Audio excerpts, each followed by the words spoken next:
अस्सलाम वालेकुम and welcome to Germany for student channel. आज German language course B1 level का लेसन नंबर 7 है और लेसन नंबर 7 में हम गैनेटिव केस को कंटिन्यू करेंगे। आज के लेसन का टॉपिक है गैनेटिव प्रेपोजिशंस। प्रेपोजिशंस इससे पहले हमने A1 और A2 लेवल के अंदर भी की हैं। इससे पहले हमने अकुजाटिव प्रेपोजिशंस की और डाटिव प्रेपोजिशंस की, और हमने देखा कि जब हमने अकुजाटिव प्रेपोजिशन इस्तेमाल करनी है तो उससे सेंटेंस के ऊपर क्या फ़र्क पड़ता है। सेंटेंस के ऊपर ये फ़र्क पड़ता है कि प्रेपोजिशन के बाद वाला जो सेंटेंस का हिस्सा है उसके ऊपर हमने अकुजाटिव के रूल अप्लाई करने होते हैं। अगर सेंटेंस के अंदर प्रेपोजिशन इस्तेमाल करने के बाद पोजेसिव प्रोनाउन आ रहा है या पर्सनल प्रोनाउन आ रहा है या डेफिनेट और इनडेफिनेट आर्टिकल्स आ रहे हैं या हम कोई एडजेक्टिव इस्तेमाल कर रहे हैं, तो उन सब के ऊपर हमें अकुजाटिव के रूल अप्लाई करने होते हैं। इसी तरह डाटिव के अंदर भी हमने सीखा, और आज हम गैनेटिव केस के अंदर प्रेपोजिशंस देखेंगे कि कौन सी प्रेपोजिशंस हैं और उनको अगर हम अपने जुमलों में इस्तेमाल करते हैं तो उससे जुमले के ऊपर क्या फ़र्क पड़ता है। तो let's start the lesson. Genitive prepositions में सबसे पहली प्रेपोजिशन जो हम देखेंगे वो है वेगन। इन सारी प्रेपोजिशंस के मीनिंग्स को भी हम देखेंगे और देखेंगे कि जब हमने इनको जुमलों के अंदर इस्तेमाल करना है तो उससे सेंटेंस स्ट्रक्चर क्या होगा, कैसे हम इसको अपने जुमले के अंदर इस्तेमाल कर सकते हैं। फिर एक नेक्स्ट प्रेपोजिशन है ट्रोट्स, ऑफ ग्रूंड, वेगेंड और स्टार्ट। तो ये सारी प्रेपोजिशन गैनेटिव प्रेपोजिशंस हैं। इसके अलावा भी कुछ गैनेटिव प्रेपोजिशंस हैं, लेकिन आज के लेसन के अंदर हम ये 5 जो गैनेटिव प्रेपोजिशंस हैं इनके बारे में सीखेंगे, इनका मतलब क्या है और इनको हम अपने जुमले में किस तरह से इस्तेमाल कर सकते हैं। तो स्टार्ट करते हैं वेगन के साथ। वेगन का मतलब है बिकॉज ऑफ, या हम उसको उर्दू में कह सकते हैं वजह से, किसी भी वजह से। अब इसको हम जुमले में इस्तेमाल करते हैं और देखते हैं कि किस तरह से हम जुमले में के अंदर इस्तेमाल कर सकते हैं और किन सिचुएशंस के अंदर हम ये इस्तेमाल कर सकते हैं। वेगन डेस श्लेष्टन वेटर्स ब्लाइबे इश सुहाउजे। बुरे मौसम की वजह से मैं घर पे रुकता हूँ। अब यहाँ पे हम एक वजह बता रहे हैं कि किस वजह से मैं घर पे रुकता हूँ। तो इस केस में हम वेगन की जो गैनेटिव प्रेपोजिशन है वो इस्तेमाल कर सकते हैं। अब यहाँ पे हमने वेगन के साथ जुमला स्टार्ट किया है और उस बाद वाला जो जुमले का हिस्सा है उसके ऊपर हमने गैनेटिव के रूल अप्लाई करने हैं जो हमने इससे पहले 2 लेसन्स के अंदर सीखे हैं। अब यहाँ पे हमारे पास जो नाउन है वो है वेटर, और वेटर जो है वो एक नोइटर नाउन है। इसलिए हमने सीखा था इससे पहले 2 लेसन्स के अंदर कि अगर हमने गैनेटिव केस के अंदर नोइटर नाउन इस्तेमाल करना है तो हमें डेफिनेट आर्टिकल डेस इस्तेमाल करना होता है, और जो नोइटर नाउन है उसके एंड के ऊपर हमें एस का इजाफा करना होता है। इसी तरह से हमें अगर एडजेक्टिव इस्तेमाल करना हो तो एडजेक्टिव के अंदर ई एन हमें ऐड करना पड़ता है। यहाँ पे जो एडजेक्टिव है वो है श्लेष्ट, जिसका मतलब है बुरा, और इसके एंड के ऊपर हम ई एन का इजाफा करेंगे क्योंकि हम इसको गैनेटिव केस में इस्तेमाल कर रहे हैं। तो वेगन डेस श्लेष्टन वेटर्स, बुरे मौसम की वजह से ब्लाइबे इश सुहाउजे। ब्लाइबे अब जो है वो जुमले की सेकंड पोजीशन के ऊपर आया हुआ है। इससे पहले जो जुमले का हिस्सा है वो सारे का सारा पोजीशन 1 को शो कर रहा है। फिर हमने सब्जेक्ट इस्तेमाल किया है। सब्जेक्ट इस सेंटेंस में है इश और सू हाउसे एट होम। नेक्स्ट एग्जांपल देखते हैं। Der Flug wurde wegen technischer Probleme gestrichen। तो इस जुमले को अगर हम देखें तो हमने जो वेगन की प्रपोजिशन है जुमले के स्टार्ट इस्तेमाल किया, बल्कि इसको हमने जुमले के दरमियान के अंदर इस्तेमाल किया है, लेकिन जो रूल्स हैं वो सेम ही रहेंगे। यहाँ पे जुमले को हमने स्टार्ट किया है डेयर फ्लूक के साथ, जिसका मतलब है फ्लाइट। अब ये जुमला पैसिव के अंदर है इसलिए हमने यहाँ पे वुल्डे इस्तेमाल किया है। वेगन जो है वो गैनेटिव प्रपोजिशन है, और गैनेटिव प्रपोजिशन की वजह से जुमले का जो नेक्स्ट हिस्सा है उसके ऊपर हमें गैनेटिव के रूल अप्लाई करने होंगे। अब नेक्स्ट जो है हमने देखना है कि कौन सा नाउन इस्तेमाल कर रहे हैं हम। नाउन है इस केस में प्रॉब्लम। प्रॉब्लम का मतलब है प्रॉब्लम्स या मसाइल।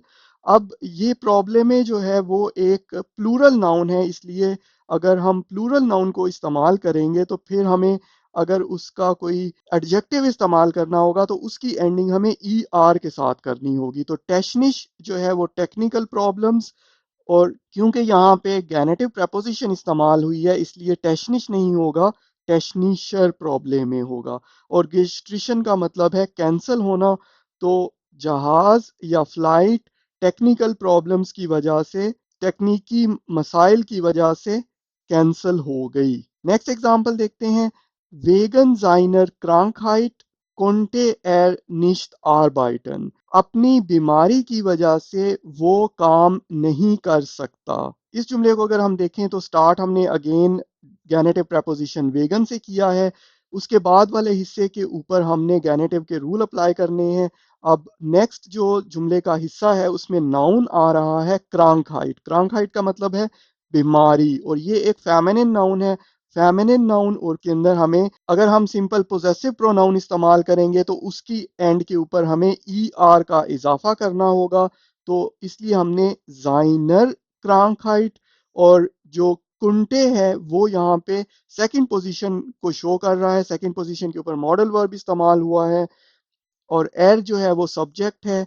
निश्त आरबाइटन, आरबाइटन का मतलब काम। और यहाँ पे क्योंकि सेकंड पोजीशन पे मॉडल वर्ब इस्तेमाल हुआ है जिसलिए जो जुमले का मेन वर्ब है वो जुमले की आखिरी पोजीशन के ऊपर इस्तेमाल होगा।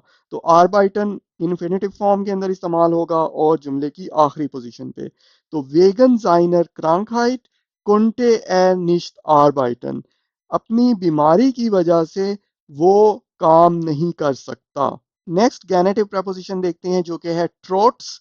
अब ट्रोट्स का मतलब है बावजूद। इसको जुमले के अंदर इस्तेमाल करते हैं उससे हमें इसकी और अच्छी तरह से समझ आएगी। ट्रोट्स डेस रेगन्स sind wir spazieren gegangen।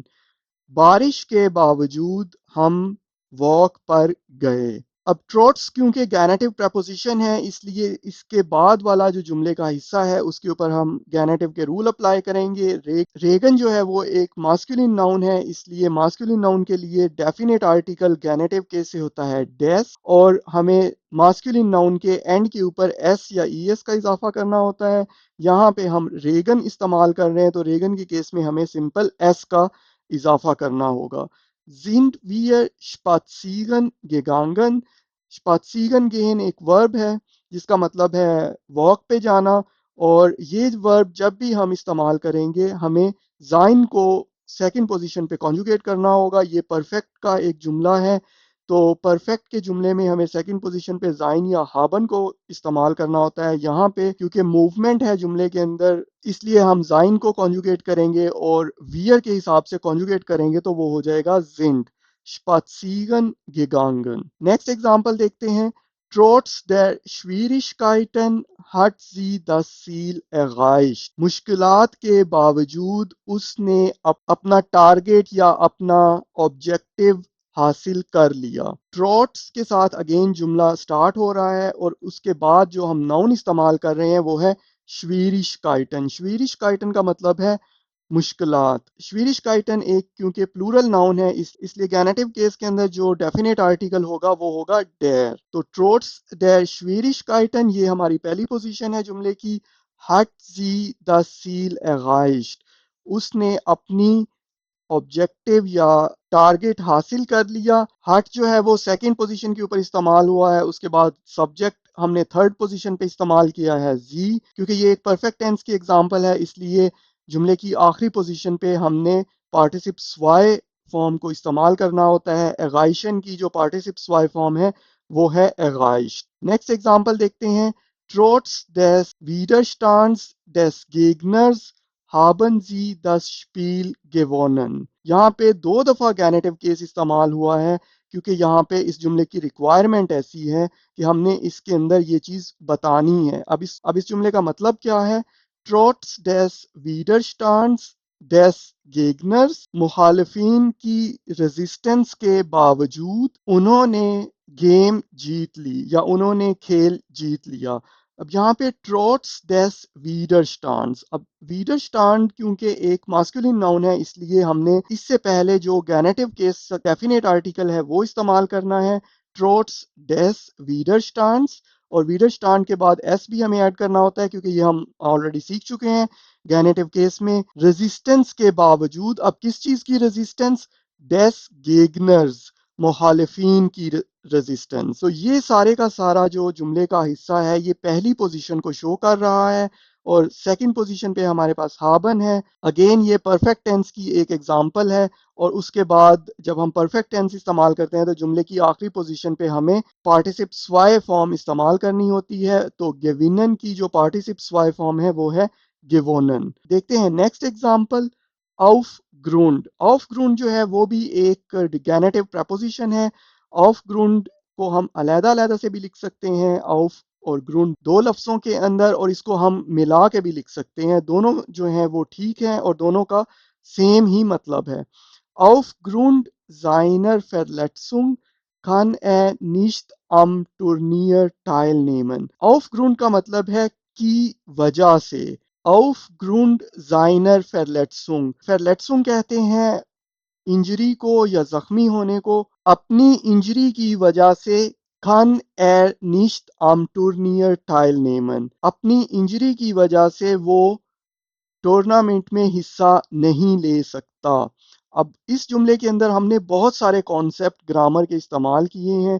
एक तो ऑफ ग्राउंड के साथ हमने जुमला स्टार्ट किया जो कि एक गैनेटिव प्रेपोजिशन है, तो हमें यहाँ पे नेक्स्ट पार्ट ऑफ द जो सेंटेंस है उसके ऊपर गैनेटिव के रूल्स अप्लाई करने हैं। तो फेरलेट्सुम एक फेमिनिन नाउन है, इसलिए जाइनर इस्तेमाल करेंगे जो इसकी पोजेसिव प्रोनाउन है, उसके अंदर एंडिंग होगी ई आर के साथ। फिर हमने सेकंड पोजीशन पे मॉडल वर्ब इस्तेमाल किया है और मॉडल वर्ब को हमने एर जो कि सब्जेक्ट ऑफ सेंटेंस है उसके हिसाब से कॉन्जुगेट किया है। फिर है हमारे पास टाइल नेमन का मतलब है पार्टिसिपेट, किसी चीज में हिस्सा लेना, शिरकत करना। और जब भी हम टाइल नेमन का वर्ब इस्तेमाल करेंगे तो जिस चीज के ऊपर हम हिस्सा लेंगे उससे पहले हमें अन की प्रेपोजिशन इस्तेमाल करनी होती है। अब यहाँ पे हमने इस्तेमाल क्यों किया है इसका जवाब आप मुझे कमेंट में देंगे कि यहाँ पे हमने क्यों इस्तेमाल किया है। नेक्स्ट एग्जांपल देखते हैं, aufgrund mangelnder Ressourcen wurde das Projekt eingestellt। वसाइल की कमी की वजह से प्रोजेक्ट को रोक दिया गया प्रोजेक्ट रोक दिया गया। अब यहाँ पे ऑफ ग्रूंड अगेन एक गैनेटिव प्रपोजिशन है और रिसोर्सन जो है वो हमारे पास एक प्लूरल नाउन है जिसका मतलब है वसाइल, इसलिए हम प्लूरल नाउन के लिए जो एडजेक्टिव है उसके एंड के ऊपर ई आर का इजाफा करेंगे।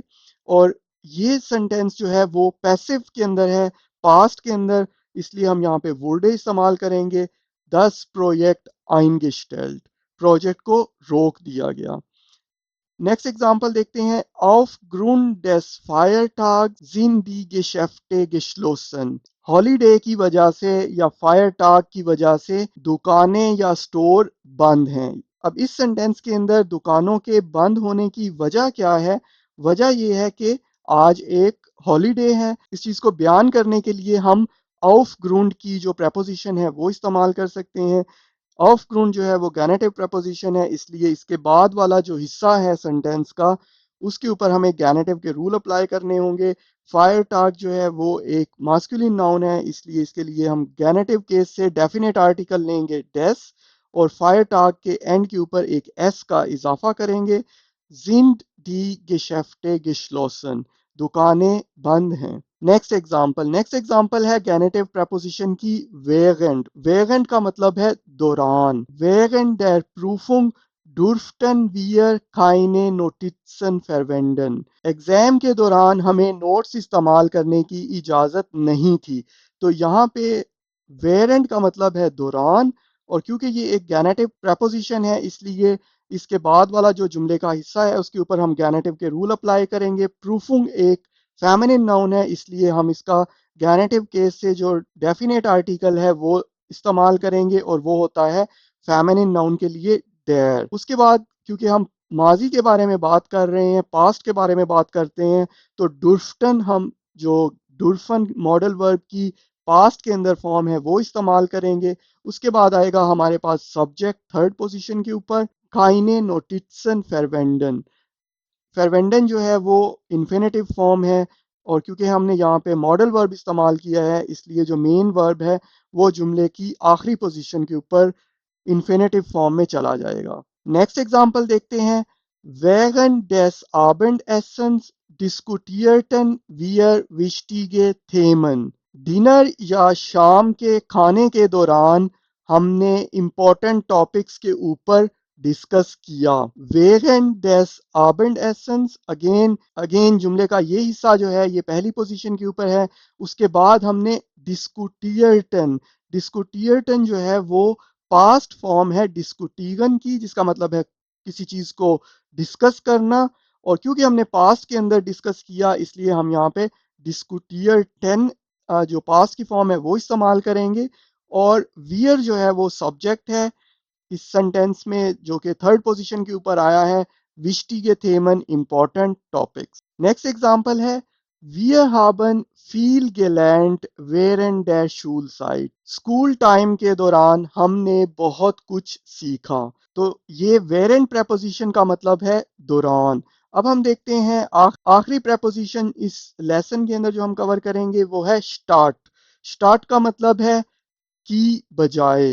जैसे इंग्लिश में हम इस्तेमाल करते हैं instead of. Start des teuren Restaurants gingen wir zum Imbiss। महंगे रेस्टोरेंट के बजाय हम एक इम्बिस में गए। इम्बिस जो है वो एक ऐसा रेस्टोरेंट है जहाँ से आप स्नैक्स वगैरह सस्ते उसमें मिल जाते हैं आपको। तो यहाँ पे हम कह रहे हैं Statt des teuren Restaurants gingen wir zum Imbiss। महंगे रेस्टोरेंट के बजाय हम एक स्नैक बार में गए। तो स्टार्ट के साथ हमने जुमला इस्तेमाल किया है जो कि एक गैनेटिव प्रपोजिशन है। इसका मतलब है कि जो इसके बाद वाला जुमले का हिस्सा है उसके ऊपर हमने गैनेटिव के रूल अप्लाई करने हैं। यहाँ पे रेस्टोरेंट एक नोएटर नाउन है। जब भी हमने नोएटर नाउन इस्तेमाल करना है गैनेटिव केस के अंदर तो हमने डेस का डेफिनेट आर्टिकल इस्तेमाल करना है। और अगर हम एडजेक्टिव यूज करते हैं जैसे यहाँ पे हमने टॉयर का एडजेक्टिव इस्तेमाल किया है जिसका मतलब है महंगा, तो ई एन हमें ऐड करना होता है। और रेस्टोरेंट के एंड के ऊपर, नोएटर नाउन के एंड के ऊपर हमें एस या ई एस का इजाफा करना होता है। रेस्टोरेंट के केस के अंदर हमें सिर्फ एस ऐड करना होता है। जिंगन जो है वो पास्ट फॉर्म है गेहन की फॉर द सब्जेक्ट वियर, और सुम इम्बिस। नेक्स्ट एग्जांपल देखते हैं। Start des alten Computers kaufte er einen neuen। पुराने कंप्यूटर के बजाय उसने एक नया कंप्यूटर खरीदा। अब स्टार्ट des alten Computers ये जुमले का पहला हिस्सा है। उसके बाद हमने काउफन की पास्ट फॉर्म इस्तेमाल की है काउफ्टे, और उसको एर के हिसाब से कॉन्जुगेट किया है तो ये काउफ्टन बन जाएगा काउफ्टे। कंप्यूटर एक मास्कुलिन नाउन है इसलिए इसका डेफिनेट आर्टिकल गैनेटिव केस में होगा डेस, और उसके बाद अगर एडजेक्टिव आएगा जैसे यहाँ पे एडजेक्टिव आया है आल्ट, तो यहाँ पे हम उसके एंड के ऊपर ई एन का इजाफा करना पड़ेगा।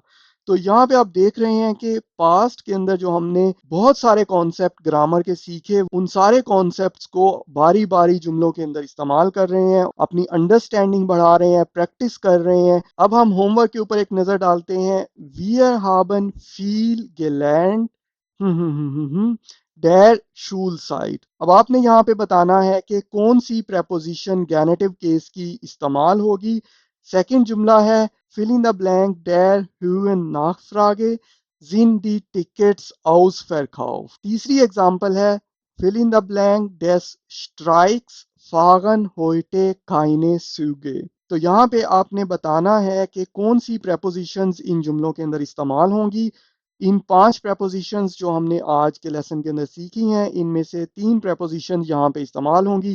किस जुमले में कौन सी preposition इस्तेमाल होगी आप इसका जवाब मुझे ज़रूर दें। Thank you very much. इस लेसन के बाद हमने गैनेटिव केस को काफ़ी हद तक कवर कर लिया है।